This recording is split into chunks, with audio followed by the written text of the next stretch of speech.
Welcome to Sinful's Horror Stories. Sit back, relax, stay sinful. Story number 1. I was walking my dog tonight because he was in my room a lot of the day while I caught up on homework. Halfway through my walk, I decided to go another way because I was holding a bag of dog shit and knew where our trash would be. Let me note, I live in a slightly okay part of a pretty bad neighborhood, but I'm fairly strong, and not to mention my crazy German Shepherd, Caesar. Let me say, Caesar hates strangers right now, but usually doesn't bark or anything while walking next to people. Anyway, as we continue down the sidewalk and down the bend, I notice a man, and immediately my dog stares at him. So do I. There was just something wrong. He was walking the same direction, but as I turned down the street, he turned around in such a creepy manner. It was kind of like the old lady in the It Chapter 2 film, where the old lady is first seen as it and turns around. He started walking towards me but was still far away. But then he was taking very strange, accentuated steps, unusually long ones at that. When I got close enough, I saw his creepy dead eyes and smile. His skin was dark and smooth, and he stared at me so creepily. I still said, "What's up, man?" and got no reply. Maybe he hadn't heard me. The closer I got, I wondered why he was walking so strange beforehand. Didn't even seem possible to do so consistently. He looked sober and blank, but was walking normal but fast now. We were getting closer, and he started with those steps again. My dog snarled and lunged at him, biting at the air. The man didn't fucking flinch. Kept walking with those steps. Now I rarely get scared of strangers, with or without my dog. I've dealt with very mentally unsound people, drug traffickers, very scary people. I'm good at fighting, and seldom do I get scared of strangers. But I got the damn chills and was so creeped out. I don't want to say it was a demon or whatever, but I just don't know. I saw a bat a few minutes later, and yesterday, I woke up seeing a tall shadow at the foot of my bed. I don't think these things are related, or I hope not, but I'm completely freaked out. I'm a strong skeptic and haven't experienced anything paranormal in a long time. Any guesses or help? The way he turned around and the way he walked and looked at me. Also, my dog was going for his throat. Story number 2. When I was around 6 years old, my brother and I went to this creepy daycare center in a huge old Victorian home. This was during the late 1980s, when stories of child abduction and satanic cults were pretty rampant in the culture, as well as the news. We went to kindergarten half days. Our mother would drop us off and we'd get to the bus to and from school. Our mother would pick us up after she got off work at the local hospital. There was a large playground out back that was fenced off. After getting out of school, the kids from the center would play out back. At some point, this strange guy, maybe around 20, started coming around and talking to the kids through the fence. He acted weird and spoke in a funny voice. We weren't sure if he was developmentally delayed or pretending to be. He would flash his privates at some of the kids and ask them to flash back. Luckily, I only saw this once and noped the hell out of there. He creeped most of us out, and I know we tried to stay away from him. For whatever reason, the ladies that worked at the daycare center never seemed to be around when this man would show up, or believe us when we explained it to them. One day after getting off the school bus, myself and another kid took a shortcut from the bus stop to the daycare, basically just cutting between some small bushes on the side of the building. My brother was in the front, I was in the middle, and the third kid was behind us. Then we heard it, a rustling in the bushes and a loud shouting. "I'm gonna get you." Whipping around, I saw the creepy guy standing behind us. He started laughing hysterically and grabbed the kid behind us, who immediately started screaming and kicking at him. My brother and I turned around and grabbed our friend by the arms and started pulling him away, sort of playing tug-of-war with this kid. All the while, the guy is slobbering and talking about things he wants to do to us. We must have made a racket because eventually the guy let go and took off. We ran inside crying and tried to explain to the daycare ladies, who were just angry at us, said we were lying or that the guy was only joking. I remember our mother being very mad and yelling at us for taking shortcuts. I don't really remember anything after that, and I don't think anyone called the police or we ever saw him again. Story number 3. When I was in college, I'd always park in this one parking deck. Every morning I get there just in time to get one of the last spots on the top deck. It's on the edge of campus, but still a very busy area during the day.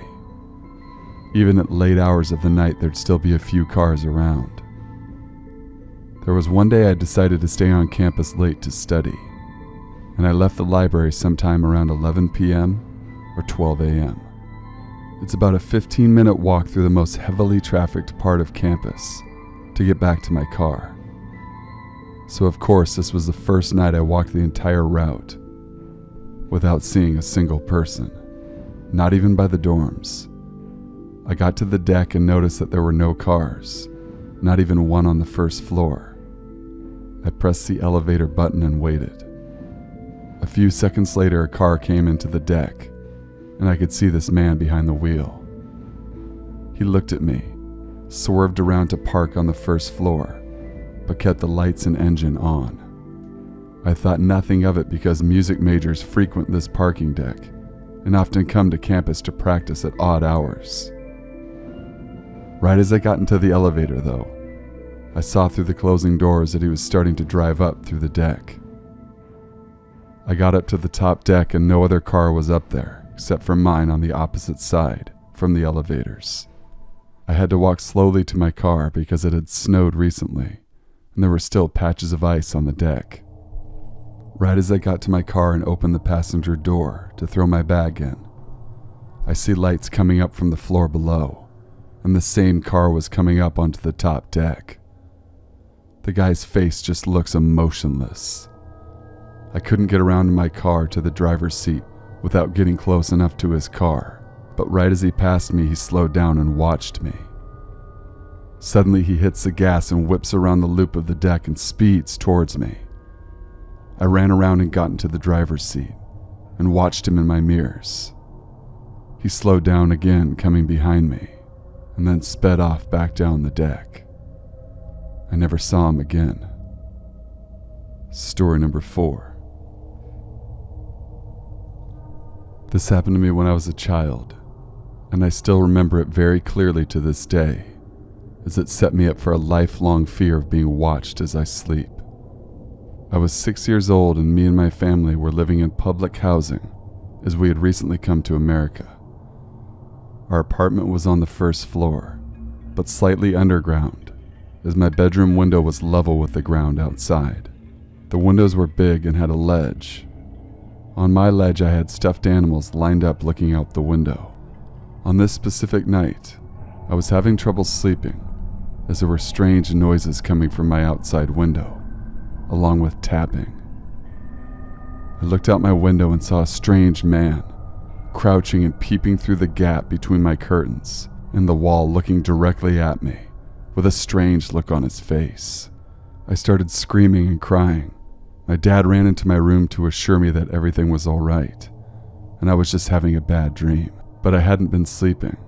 I couldn't sleep that night because I was having a weird feeling the entire night of being watched. My dad opened the curtains and no one was there. To comfort me, he slept in bed with me, but I still couldn't sleep. He, on the other hand, had knocked out. It was getting later in the night, and the weird noises started up again. It sounded like someone trying to cut through the screen and tapping on the window with the blade as he cut through with the motion.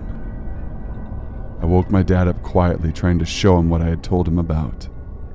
He ripped open the curtains and saw the man with a knife cutting through the screen. He jumped out of bed and ran for the door, and then ran to chase the man who was watching me sleep, trying to break into our home. He chased the man to his car, but he sped off before my father had a chance. My parents called the police and told them what happened, but nothing ever really came of it. From that night on, I've had an irrational fear and never sleep by a window. I used to have night terrors about the incident for years. I haven't thought about this for a while, but I had another dream about it recently, and I couldn't stop thinking about it. I asked my dad about it recently, and he refused to talk about it with me. So strange man trying to break into my room. Let's not meet, and I hope I never met you before. Story number 5. In the evenings, my friend and I, who are both adults, like to take a walk in the park in the evenings for a bit of a workout. Usually it's a fairly safe environment. We see the regulars walking and there's people bringing their kids to play. But after 8 p.m. it starts to become empty. Today it was around 8:45 or 9 p.m. We notice the parking lot is completely empty, save for a white van driving around.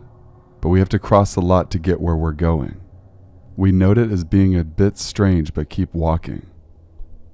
As soon as it sees us, it literally turns around towards us and starts to follow us. Initially the van was about 15 feet away, but it keeps speeding up until it's 5 to 10 feet behind us. I try to tell my friend we should try to get on the grass to where it can't drive on, but she insists we just keep walking as fast as we can and get out of there. I don't want to leave her either, so I just listen and try walking as fast as I can with her. As we keep walking, the van gradually gets faster. At this point, we're sure it's following us and not just trying to exit the parking lot. It stopped at the exit and flat out pulled into the parking spot next to us so it could turn to properly keep following us.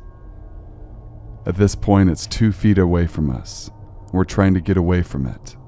Just as the van is right up to us, the van stops. I'm a bit confused, but I keep walking.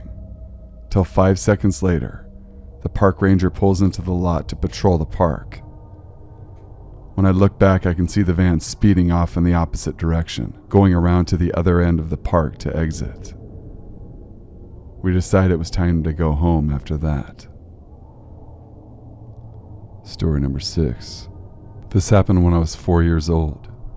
My memory of the events are quite vivid, as this was the closest thing I've ever been to possibly dying. I was at the grocery store with my mom. While she was buying groceries, she left me outside to play on those pretend cars that you put a quarter in so it moves back and forward. We lived in a small town, so there was a feeling of trust in the community, and my mom felt safe leaving me out there by myself.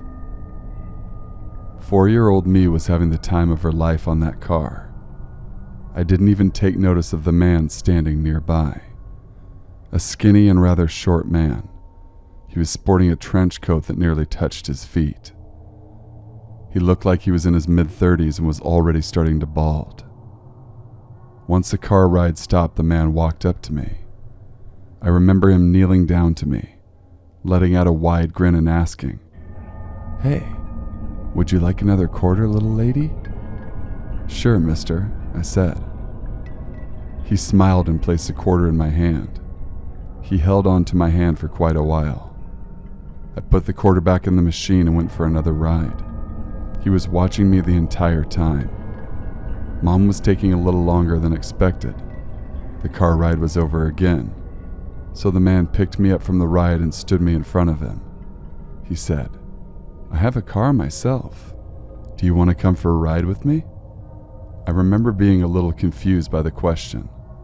It's like I was starting to notice something was a little off. "Don't worry," he assured me. "This ride is free of charge." He grinned again. He held out his hand and I stupidly accepted it. We started walking towards his car. It was this small dented thing that hadn't been cleaned in years. When he opened his car door, it was accompanied by a high-pitched yell from behind me. My mom, along with a large security guard, were sprinting towards me. The man panicked, jumped in his car and drove off immediately. I was left in the parking space by myself. My mom grabbed me and hugged me. I could feel her tears running down my shoulder.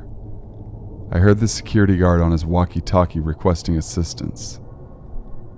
Unfortunately, they never found the man. Thinking back to that day 20 years ago really puts this thing into perspective. I was possibly 10 seconds away from being taken forever, never to see my mom again. The fact that this man might still be roaming the streets absolutely terrifies me. I hope no one else has gotten hurt because of him. Thank you guys for watching and listening. Please be sure to leave a like, comment, share, and subscribe for more videos. Be sure to email me your true scary Halloween stories so I can feature them on the Halloween special next month. Email your stories to thesinfulsavant@gmail.com. I'll leave my email address as well in the description box below. Until we meet again, stay sinful.